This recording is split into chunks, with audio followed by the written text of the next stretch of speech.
আমার বড় বইটা এদিকে আসো। আচ্ছা, এবার আমাদের ভিডিওর যে মেন ফোকাস।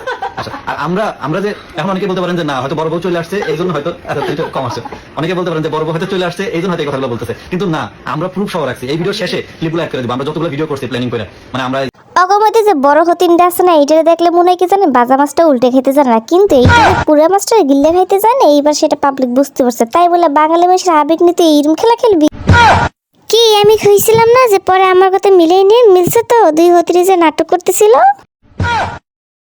ছোটটার কথা বাদ দিলাম, এটা তো বিদেশ করেছে, ও তো 4-5টা সতীন এমনি পালতে পারে তিসার মতো, কিন্তু এই বড়টা কামড়া করলো কি? কিন্তু হতিনেরা একটা কথা মনে রেখো, নিত্যি মরার কেউ মারি দেয় না। এইরকম একদম নাটক করতে করতে দেখবি সত্যি সত্যি একদম বাড়িতে বের করে দিস। কিরে ছোট সতীন ছানুমাল, তুই না বিদেশ যে কয় বছর থাকলি, খেটে আসলি, তার বিদেশ কি করতি রে বলতো?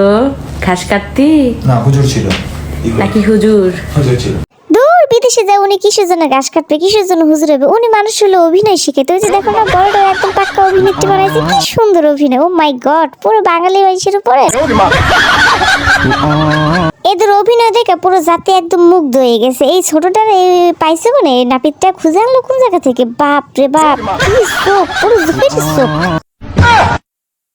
তোমরা নাটক করছো ভালো কথা, মনে সেই নাটক দেখছি, কিন্তু মাঝখান থেকে তো মুখো ফোনে যে চার্জ গেল, সরকারের যে ইন্টারনেট খরচ গেল, বিদ্যুৎ বিল গেল, এইগুলো দেবে কে?